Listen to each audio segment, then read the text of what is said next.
This is Geek Gab with your host, Dornall, and me, Daddy Warpig. We are back. Geek Gab for Saturday, August 22nd, 2020. I took a week off of social media, so I missed all the 2020 stuff. I don't know if anything particularly 2020 happened during that week, and I've been pretty light on the social media again this week. Has there been any 2020 stuff happening this week? Hey man, it's all a blur. I'll say that nothing huge has happened unless you count, if you're in the US, the Democratic National Party had their convention, the DNC, and it was all virtual, all online.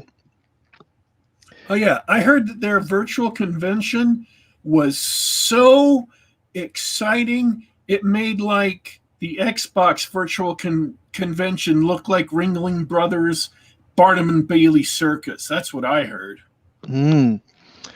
I saw a couple of really hilarious clips in there. Let me just say, I think the best comment was about the some strange concert done in front of a green screen. Someone said, "I didn't know Tim and Eric were making comedy again." I will say this on the 2020 front. California is having wildfires that are so bad. Friday morning, we stepped out of the door here at my house in Utah and had deep fog.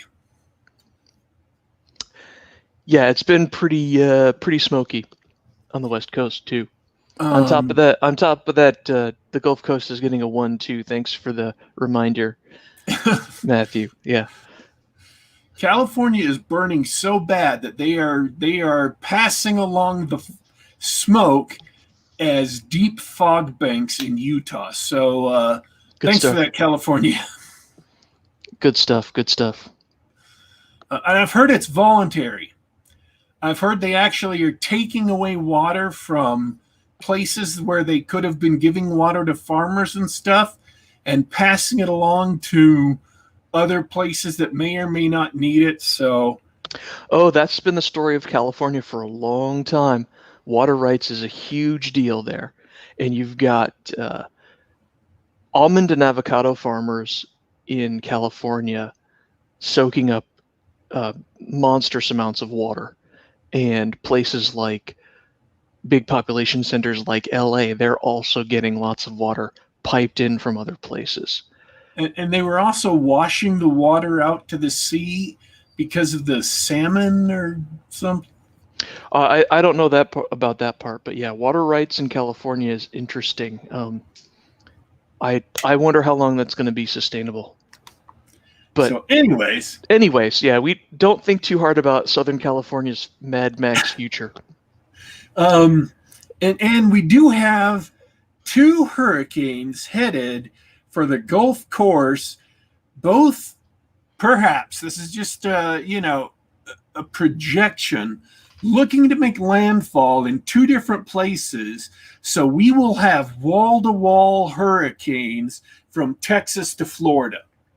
Awesome 2020 event. That is absolutely right.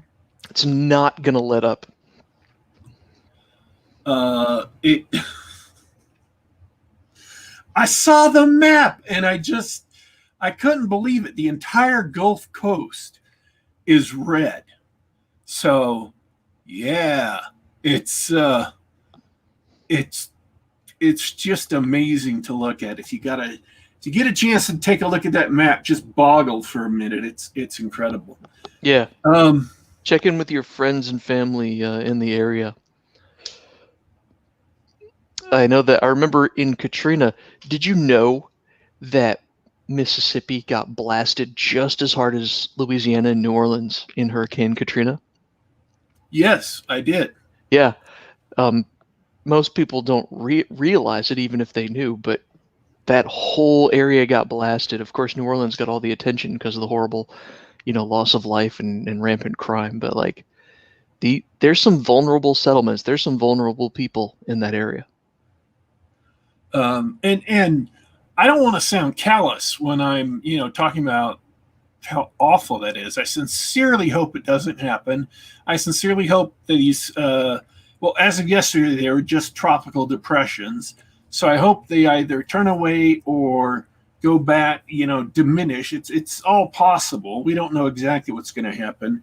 And I hope there is no loss of life and so forth. So, officially, I extend my empathy to those in the path of the potential hurricanes, and I sincerely hope they turn away and that no one is hurt. We do not need any more flooding. We do not need any more tragedies in that area. So, amen. Hoping and praying that things go well in that area, but still, two hurricanes. 2 hurricanes on the way. It's 2020. All bets are off. Yeah. Who knows? Who knows? Well, in more amusing news, 2020 is looking up in October. Oh, no. Oh, we talked about this last week, though. Yeah, we did. Never mind. Okay, we talked about something last week. Hey, we've got all our shows on YouTube and SoundCloud and stuff, so go back and listen to that show and come back to us, okay? It was another 2020 event I thought was new, but it wasn't new. I have some cool news. Okay. Coming up in October, do you remember we had Steve Holitz on the show talk about the BoneBat Comedy of Horrors film festival? Yes. We almost didn't get that this year. They almost had to cancel it. Naturally, the whole city of Seattle shut down, and all the venues that they were looking at, they're closed for business. We're not going to be able to join each other in person. So Gordon and Steve put together an online show. It's going to be a virtual horror film festival coming up in October 10th and 11th. So I know you need to mark that on your calendar because, unlike me, you actually enjoy horror. I do enjoy horror. So they've just set up the site and everything. They're doing it through Eventive. So if you go to bonebat.eventive.org, you can check it out, and you should be able to order a virtual pass to enjoy. They haven't put up the schedule yet, but it's still a ways away, so there's time. I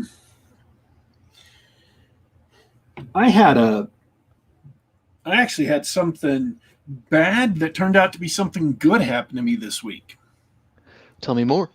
Cyberpunk 2077, made by the same company that makes CD Projekt Red, that makes Witcher 3 and also Witcher 2 and Witcher 1, if you didn't, couldn't infer. They have a regular edition and they have a collector's edition. The collector's edition was put on pre-sale back in June of 2019. Huh. So, long time ago. It's coming out right now, scheduled to come out in November. It sold out in literally a day and a half. And then you couldn't find the collector's edition anymore. Well, I pre-ordered a copy of the collector's edition. And I just thought last week, you know what? Let me go back and just double check that collector's edition, make sure everything's fine with my pre-order. Because I just wanted to be reassured. It's only, a few months away. And I just want to make sure everything's squared away with that. So I went and I found the email, because of course I saved the email. and then went to the website where it said I should go to check on my pre-order. And it said my order wasn't there. It wasn't listed. There was no such pre-order. And so I went to another place on the company's website to check out the pre-order. Now you got to understand, I had entirely forgotten who I got the pre-order through. That's why I kept the email, so I would remember things like this more than a year and a half later. But the email, obviously told me. And I went to another spot on the same website and checked it out, and it said, no, it's not there. So I went to their customer service form and, listed the order number and my email address and such, and said, hey, I did a pre-order a year and a half ago almost, and it's not listed on your website, and I'm just wondering if we can get this cleared up. Because I had visions of my pre-order vanishing in the night, just being gone forever and ever. And so I was upset and nervous, and they sent me an email back a couple of days later. No, your pre-order's fine. It's still in our system. You're still listed on it. You're still going to get your pre-order. You'll want to go to this place, and give me an entirely other place to go check on my pre-order to check everything out. And that's it. Everything's okay. So bad news turned to good news. My pre-order is safe. And come November, I'm going to have a crazy, weird, chock full of stuff, including a giant statue, Cyberpunk 2077 Collector's Edition. That'll be nice. Ooh, that brings me to some interesting news. Speaking of games that probably aren't coming out, at least they're going to be able to push Cyberpunk out the door. Have you been following the drama of Paradox Interactive and the Vampire the Masquerade Bloodlines game? I saw a couple of stories on it this week, but I only just barely wasn't interested enough to click on them. Exactly. So this is a game. Vampire the Masquerade Bloodlines was one of the most popular, well-received PC games of its time. People still talk about it. I still see reminiscences of it. Yeah. But the sequel's been in development hell for a long time. It just like Cyberpunk was for a few years. Everybody was going, yeah, this ain't coming out. This ain't coming out. And for folks like us who don't like to give money to people who hate us, the groan-inducing, eye-rolling leftism and wokeism in the latest texts and trailers coming from Vampire sort of turned me and a lot of other people off from even looking at it. Paradox just canned the main writer of the game. This is the guy who wrote Vampire the Masquerade Bloodlines, that game that everybody loved. Yeah, he's responsible for all the silly woke stuff that you've seen lately. He's also responsible for one of the most beloved PC games of its generation. And they got rid of him because they were concerned that they weren't going to finish on time. I don't know what on time means to them, but... So, just put another red flag in that field of red flags. We are never seeing that game. Mark my words. It's a shame. That's usually a really bad strategic move when a project is late. Firing someone, because then you have to bring someone on. Then they have to come, have to spend all that time getting up to speed on the project. And then they have to start making changes, which then has to be propagated across the project. And then you're going to have all those bugs. I mean, and I don't even mean like programming bugs. I just mean like funny dialogue where things don't get smoothed out between the old stuff and the new stuff, or you have to toss everything out and pretty much start from new if you're going to have a new story. That just started things pretty much back at ground zero. Yeah, Maybe not I mean, programming. I don't know how much the narrative and the dialogue stuff was holding up to development, but I mean, for the business to make that decision, you're right. Like that, I don't know how you make that decision and expect the game to come out. Crazy. But we've seen the face. We've seen the face of Paradox, and they're re-releasing Vampire. They got a new version coming out, a new edition, going back to the old clans, and they're supporting the fan effort to keep the card game going and putting that back into print. But it's SJW all the way down now, so that's a shame. Even the guys, well, that's White Wolf for you. When they stopped being counterculture, they started getting cringe. It's a shame, but it is what it is. Oh, one other amusing thing happened that you may have missed. Do you watch much Twitch? No, not any, not ever. Not ever. That's good, because it's weird that kids are watching other people play video games for hours on end. Yes. Most streamers on Twitch have a little tip jar. They got a PayPal or something, or integrated with Twitch, you can subscribe to their channel for little perks and notifications and things. Usually costs a few dollars, right? Right. Most streamers also have a threshold. If you pay like over $1 or over $5 or whatever, the streamer will read your message on screen.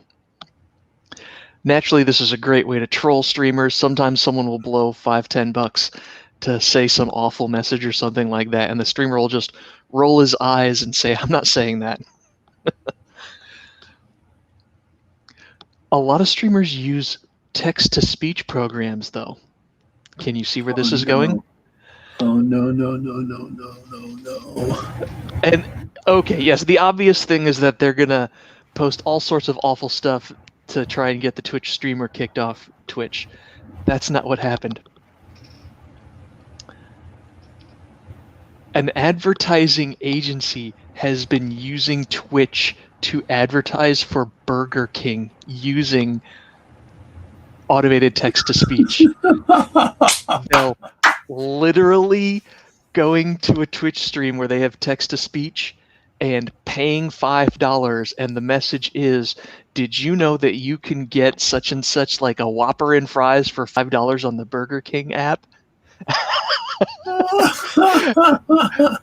And they even put a little video package together. You can see it if you search on the internet, called "The King of Stream," where they just they blur the faces out of these streamers, and it's just a bunch of clips of them doing that, and the message on the screen, and the streamers' reactions vary from "Hey, what the heck" to "Nah, man, when are you gonna pay me more?" It's hilarious. Oh yeah, I got a quote here. One streamer asked, "Listen, are you guys going to sponsor me or not?" It is hilarious, and people are mad. People are mad because they're using the runaround, using this to get around the idea of sponsorship. I think it's hilarious. I think I love it. Whoever came up with that idea deserves a big raise. Yeah, heck yeah, give them a big raise. If you want to give them a big raise and or send hate mail, the advertising agency is named Ogilvy. Ogilvy? Ogilvy. Ogilvy? The Ogilvy. Oh, they are the Mac Daddy ad agency. They are the pioneer ad agency. They are the first. Is that so? Ogilvy. Yeah. Ogilvy ad agency. They are the first to pioneer ads. If you go back and start reading up articles or, I got a communications degree in radio and print journalism, but when we were going through the communications, part of what you study is ads. Ogilvy were the biggest and the baddest and the first. So yeah, if you read up on the history of ads, Ogilvy ads, and they were out. They were the pioneers. Hey man, when you're one of the biggest brands in the world, as Burger King is, you get the best. Oh, man. Brilliant, absolutely awesome. brilliant. And of course, these poor Twitch streamers, like most of them are, 30-something-year-olds sitting in their room behind a green screen playing games and stuff. And only the good ones make a lot of money, but a lot of people make a living off that. And the donations are for fans. And if you want me to advertise for you, you have to set up a sponsorship deal, and I'll do a sponsored game or I'll do a sponsored hour for you, right? And Ogilvy's like, nope, I'm paying you $5. You're shilling for Burger King now. Deal with it. Absolutely love it. Absolutely love it. Oh, that is awesome. So funny. Yeah, I recommend checking out the video later online. It's pretty funny. So that was it. That was the internet this week. All right. Should we talk about advertising for a completely different burger joint? I'm really excited to hear about this. Tell me more.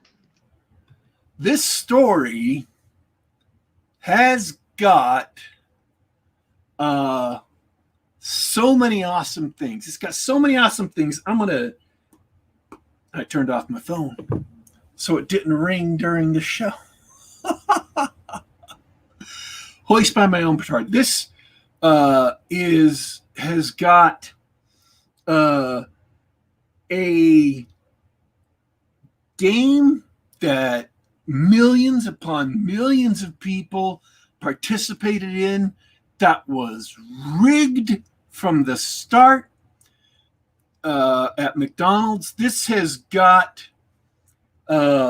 Florida men perpetuating a fraud across the country and a rinky-dink podunk FBI office that starts investigating. This has got a scion of the New York City Colombo mafia crime family collecting money from people. This has got everything up to and including a suspicious death that was suspected to be murder. Whoa. Now, all of these things came together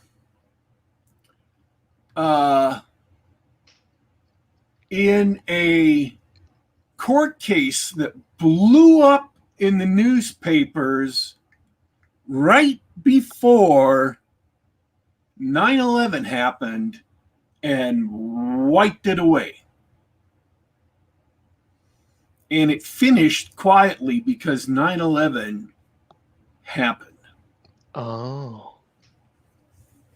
But before then, it was massive. It was huge. And they're making a movie about this. And they also had a documentary on HBO in the last couple of months called McMillions, which is the title of the show. You can see it. And it's a 6-episode series. And I watched it this week. It was really, really, really good. It would have been fabulous if it would have been a 5-episode series. It would have been brilliant beyond belief if it had been a 5-episode series. Kind of stretched some things to make it a 6-episode series. But it is absolutely an amazing tale. So the Jacksonville, Florida branch of the FBI is a tiny little branch that is really, really sparsely staffed. And they don't get a lot of cases in Jacksonville. Miami branch, big. Lots of cases. The other branch north of them, which I believe is the Pensacola branch, big. Lots of cases. Jacksonville, nothing. So they were working healthcare fraud. And they had been working healthcare fraud for 3 years. 3 years. Stacking paper. And this is back in 2000, 2001. And things were boring in the branch. So this newbie FBI agent saw a Post-it note on a senior agent's desk that said, fraud, McDonald's monopoly. Now, if you are older than about 25, you remember how big the Monopoly game at McDonald's was. Huge. How huge. Everybody played it. Everybody played it. It was like a fun event when I was a kid. And it increased sales at McDonald's. They have apparently 23,500 stores across the world. But it increased sales in America by 140%. Insane. Wow. That's like almost 2.5 times. Because 100% is, doubling sales. Yeah, it is brilliant. Because everybody, you got common prices all the time, which is like, here's a free small fry, or here's a free medium drink, or here's a free hamburger, whatever. And then you could save up to get bigger prizes, or you could get an instant win $1 million prize, which was $50,000 a year for 20 years or whatever. Well, what nobody knew was that for almost the entire history of that prize, from when it started in 1987 to 2001, all of the major prizes were rigged. Oh, get out. They were all picked by one guy. One guy. Is that the Florida man? That is the guy who lived in Florida. That is Florida Man. Outstanding. And he managed to figure out how to rig the game. mind-boggling, especially when they go through all the security measures, which they do on the show. By the way, the show is still a recommend. Yes, they spin some things out in the last 2 episodes because they're kind of out of material. So there's some stretching of suspense as they're trying to play it out to do some of the last minute reveals of how he exactly carried this out. So it's still a recommend. I would still recommend you watch it. I found it fascinating. The characters who were involved, especially when you get to the mafioso part, it's awesome. The son of the head, not a lower down, not a cousin, not a, remote relative. The literal son of the head of the Colombo crime family moved down to Florida to live with his mom and his family and managed to get hooked up with Florida man running this scam, and became the middleman, which is what really kicked this up into high gear. So someone wrote in or called in to the FBI to the Jacksonville, Florida office and said, these $3 million winners, instant winners, are a guy, his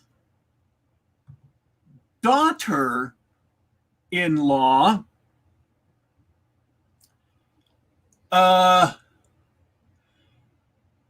and his father-in-law, and they all have different names. So McDonald's didn't know they were related. Nobody knew they were related. Newspapers had done stories about these people. They were all from the same zip code. And nobody put it together. Oh my goodness. Nobody put it together. Flagrant. And years had passed. This was many years ago. But they're all in on a con, and you should look into it because there's a con going on. If it hadn't been for that tipster, nobody would have ever known about this, in retrospect, really, really obvious. I can see how that happened. I can see how that happened because we all had fun playing the game, but nobody ever talked about who won the big prize. It was just cool, man. I got a free Coke and some fries. I didn't win the Pontiac this year, but hey, that was fun. I loved collecting all the tokens, right? Yeah. Nobody cared about the prize, and they just sort of one guy in Florida is handing them out to all of his family. That's great. And friends of his family. And, he made friends with a businessman, and so he started selling them to this businessman who would go out and find friends or his sister-in-law and sell them. Oh, so sorry, it was his father-in-law, him, and his sister-in-law. Those are the 3 that got informed on. But who Nobody put it together. And the FBI finally got it, and they went and checked these 3 individuals, and they're like, these 3 individuals are related. They've got all different last names, but they're related.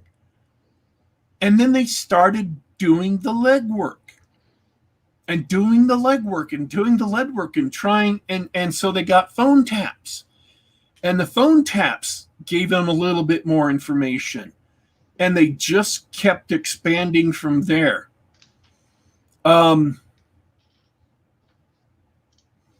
It is insane the amount of security they had. And what you had to have in the end was the actual physical game pieces.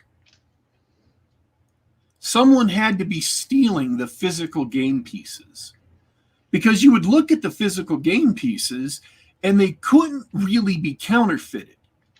They had all kinds of special printing stuff on the game pieces. Shine them under a specific light and they would light up in a specific way. I mean, they did not have quite as much physical security as dollar bills of the time, but it was pretty darn close. And so what you also had, in addition to the physical security on the game pieces, was they went back and looked at the printing of the game pieces, the plan itself, and how they made them and how they got distributed and things like that. And the security of the plant was almost completely impregnable. And then how the pieces were delivered was impossible to break. And it turns out that all of this security that was well thought out, that was well planned, that was legitimately impossible to break, had been completely undone by one tiny error by one person once. I'm not going to tell you what the error was, but they talk about it in the show, so go watch the show. That sounds great. That sounds like, no wonder they made a show out of it. That's fascinating. It is. And what you described was honest to goodness police work. Yes. That sounds fascinating. Now, you told me it was a documentary. How much of it is dramatized versus just a straight documentary with interviews with the agents and such? Well, it's all a straight documentary with interviews with agents and people who were there and victims and things like that. And I'll get back to the victims in a sec. I mean, they do have to dramatize part of it, showing people walking, and as they're narrating what really happened, they have people acting it out, right? And then we walked up to the tellers to turn in the check. And so they're showing people walking up to the tellers and turning in a check. It's not, I don't know. Do you call that dramatization? I mean, a scene is dramatization, but I wanted to establish that it is in fact a documentary and not a, it's not a TV show. It's not a TV show. It's not a dramatization. It's not a reenactment. Okay. It is an actual documentary. It's Still, not a docudrama. That's fantastic. Yeah, it's just, and eventually the identity of the informant has been unknown for 20 years. And at the end of the series, you get the identity of the informant and why they informed. And it makes perfect sense. and yet it's still very surprising. The police never figured out how he broke the security around the game until he gave testimony on the stand in the conspiracy trial. And he finally testified about his method of doing it. And that was the first time anybody had heard it. That was the first time the FBI had heard it. That was the first time anybody had heard it. And they were just shocked. Nobody had ever imagined that that's how he managed to break the security of the whole system. They were just flabbergasted. They were floored. And you got to understand, too, that the game was not conducted by McDonald's. They hired a firm who conducted games like this for a lot of different companies, and conducted different games like this for McDonald's. There was Who Wants to Be? Oh no, that was the Monopoly game too. They conducted games like this for other companies that I can't remember off the top of my head because they mentioned it in the documentary, but didn't dwell on it, and so I can't remember. Sure. But they were well versed in games like this and versed in how to keep them secure. 98% of their business was McDonald's. So McDonald's comes to them, or the FBI comes to McDonald's and says, we have evidence that your Monopoly game is being rigged and has been almost since the beginning. And their worldwide head of security and two other high-up executives come down to the Jacksonville office and get told this, and they are absolutely devastated, absolutely floored. They've got another game coming up in a month when this happens, and they want to just cancel it. But the FBI has to convince them to go ahead with this game so that they can find out who's a winner, they can find out who gets these pieces, and they can track them down and put phone taps on them and track them back to who they get them from, and run down this network of who got the pieces and who has them, and find out who's been doing this. And McDonald was extremely reluctant to do so, but they agreed to do it, and that's how they broke open the case. This one guy, defrauded McDonald's for $24 million in cash and prizes. Wow. $24 million. I mean, worth it, right? That's insane. Oh yeah, he's probably in the federal pound for life going, yeah, it was worth it. He was a white-collar criminal who cooperated. He got like 3 years. Get out. He's out of jail now. That's amazing. That's a heck of a story. Where can I watch this? I know it's on HBO Max. I presume if you've got like certain cable packages like Infinity, that it's available there.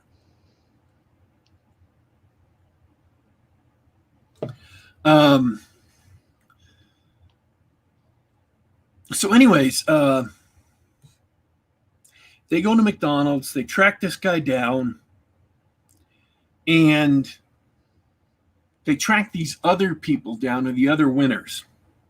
This one lady who was one of the $1 million winners, she had to pay $100,000 in cash just to buy the ticket, just to buy the piece. Wow. So she's already $100,000 in the hole. So it's going to take her, you would think 2 whole years just to get free and clear and start making money on the 3rd year, right? Well, that's not the case because she's having to pay the IRS 50% every year.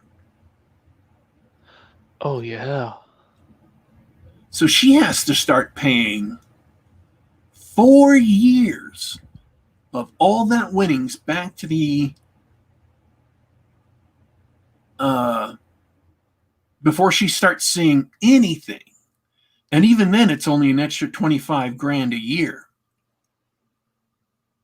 So most of these people who are buying these tickets that are supposedly big winner tickets aren't seeing any benefits at all. It's actually a really bad deal for them. Like you're getting a $500,000 instant winner ticket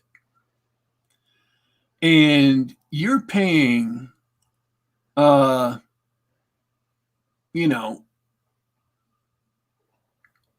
say $75K to the guy that you're getting the playing piece from, the McDonald's playing piece from. And so the federal government takes half of that.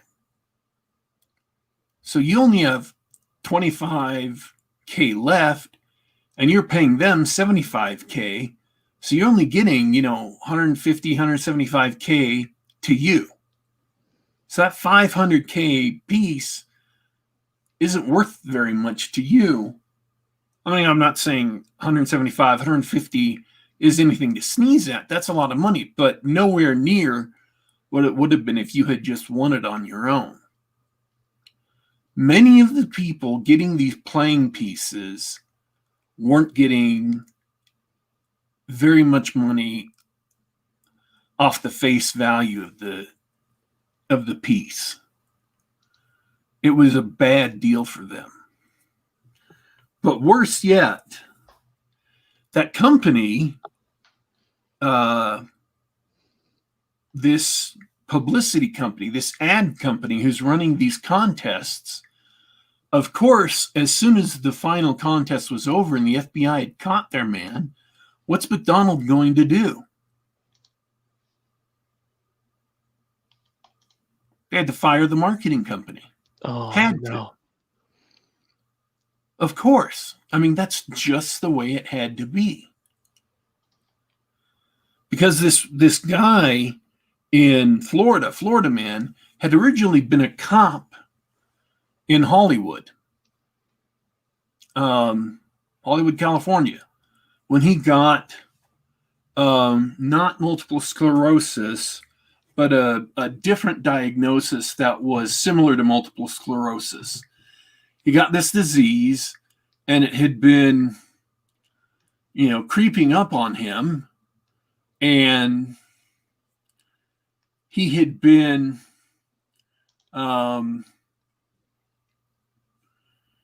he had started getting paralyzed, started, on his legs, started coming up and up and up and up.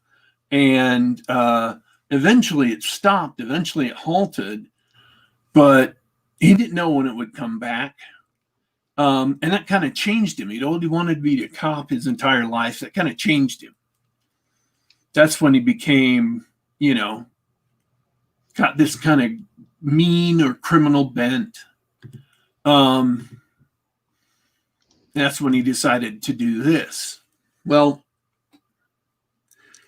he worked for the marketing company.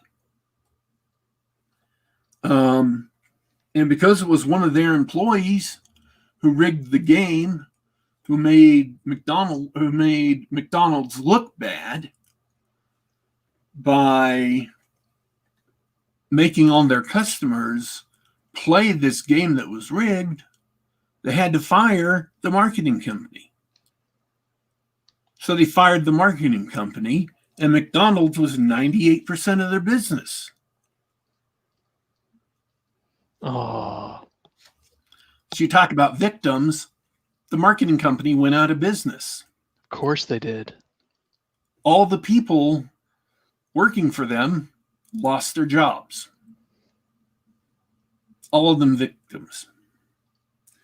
The printing company, who didn't have any crooked employees and had done nothing wrong. I mean, this place was as secure as Fort Knox. They went out of business because they lost all their customers. So all these blue-collar workers who worked for the printing company all lost their jobs. Mm. So this one guy just devastated all these lives.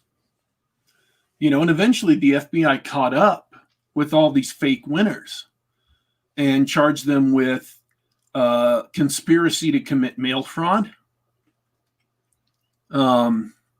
Because it's federal crime, in order to redeem the game piece, you had to send it in the mail to McDonald's. Anytime you use the mail and redeeming that game piece that you got fraudulently is fraud. You extracted money or other prizes for cash that were worth cash value from McDonald's. You're committing fraud. You're stealing from McDonald's. And anytime you use the mail to commit fraud, it's mail fraud. And that's a federal crime. And sexist. And when you're committing mail fraud and you talked to another person to arrange the circumstances of that mail fraud, you're committing conspiracy, which is another federal crime. So all of these so-called winners committed mail fraud, which usually got them parole or house arrest, plus some amount of restitution that they had to pay back, and conspiracy to commit mail fraud. So all of them had varying amounts of money they had to pay back. Jerry, who's this guy, Florida man, Jerry, still has to pay like $300 a month in restitution. He's got something millions, it's like $20 million in restitution he has to pay back. I mean, his lawyer, who they interviewed both of his lawyers. He was not interviewed for the show because he refused. The young FBI agent who started working on this case was interviewed. The old FBI agent refused to be interviewed. But Jerry's lawyer said that at some point, you will just never, ever be able to pay back the restitution. So it ceases to be a factor. You just pay your $300 a month and it's just like another bill. Just is what it is. Wow. So yeah, so many people's lives were devastated because they got involved in this scheme. So many people's lives, and I'm not trying to say that they're victims. I'm not trying to, push sympathy for them. Although there are some of them who were.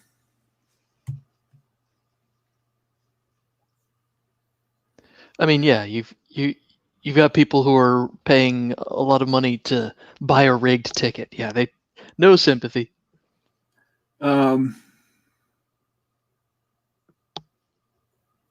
The show does interview several of them and explain why they got involved. And you can make your decision when you watch the show about how you feel about them. Mm-hmm. That sounds I said it earlier, this sounds really fascinating. This sounds like a really good show. I'm glad you were able to catch it. Um, yeah, I enjoyed the show. It's a really well done show. It is not a dry and boring documentary. Thank heaven. It would have ruined the subject matter. You do not get a subject matter this good. And there's a lot of other things that are involved. I don't know if you guys remember back in the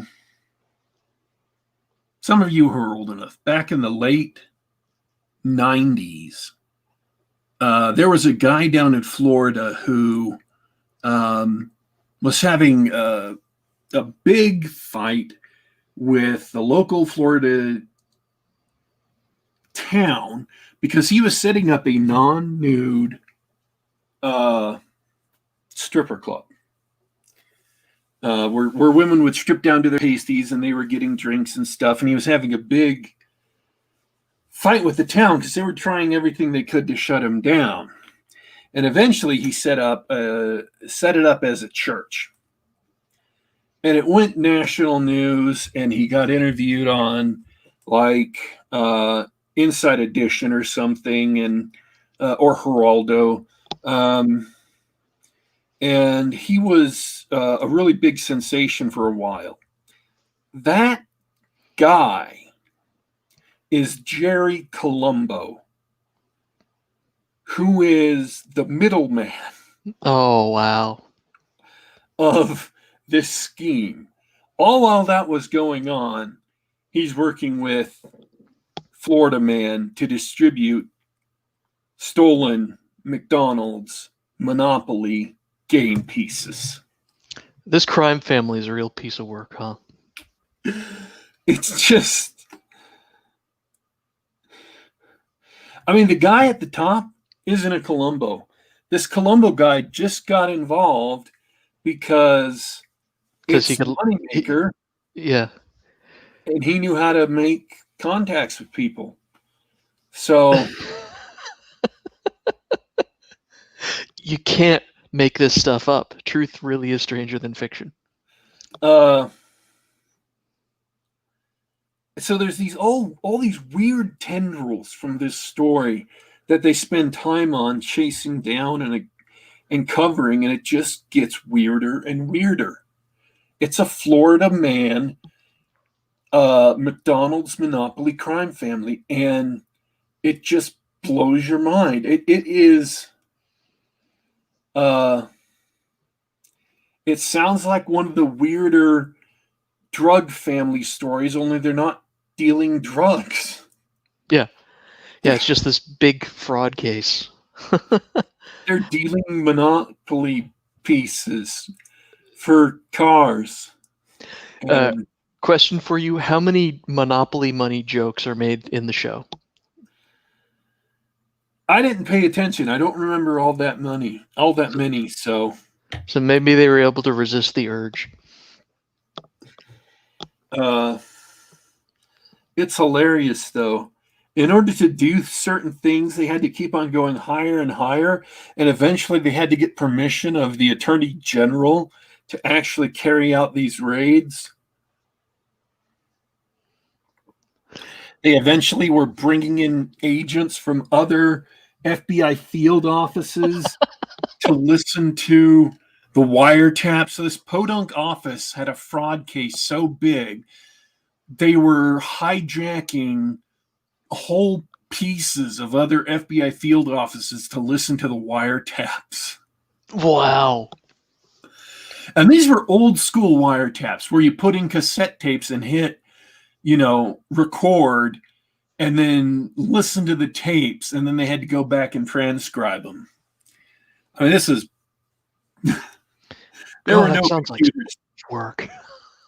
Yeah, this is old school police work. It was awesome. That sounds great. And that's why you joined the FBI, right? To do a bunch of, grunt work on this really big, amazing case worth millions of dollars. Oh, yeah. Oh, St. Jude's Hospital.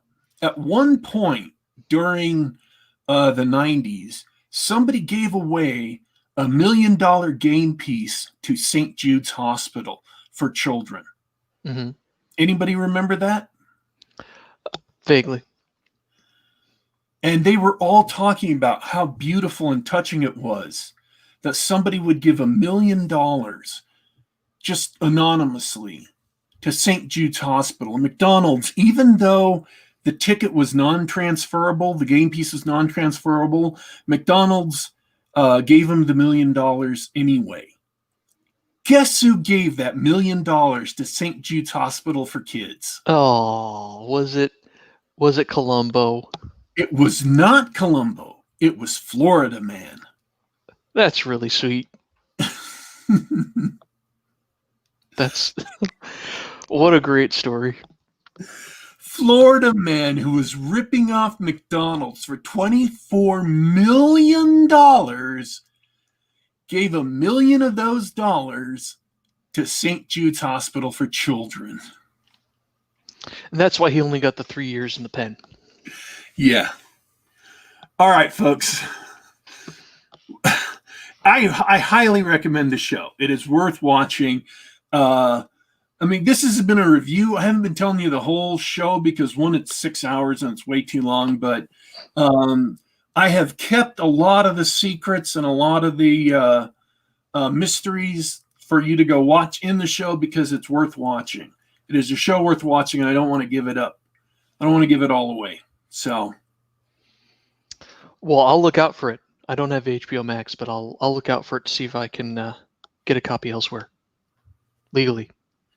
I mean, that was super fun. I really enjoyed hearing about this show. It's a really good story, Daddy Warpig. I'm done for the week. How about you? Sure. Hey, chat's been good. Hey, guys. Good to have you in. Thanks to everybody who's listening to this later.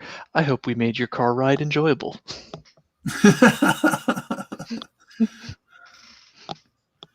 Oh, and they are coming out with a movie of it too. So watch the documentary, get the real story, and then sometime in 2022 or whenever it comes out, go see the movie. I hope they get The Rock to play Florida Man. Yeah. If you could get a taller Danny DeVito, like a 5'5" Danny DeVito, that would be a good Florida Man. Very nice.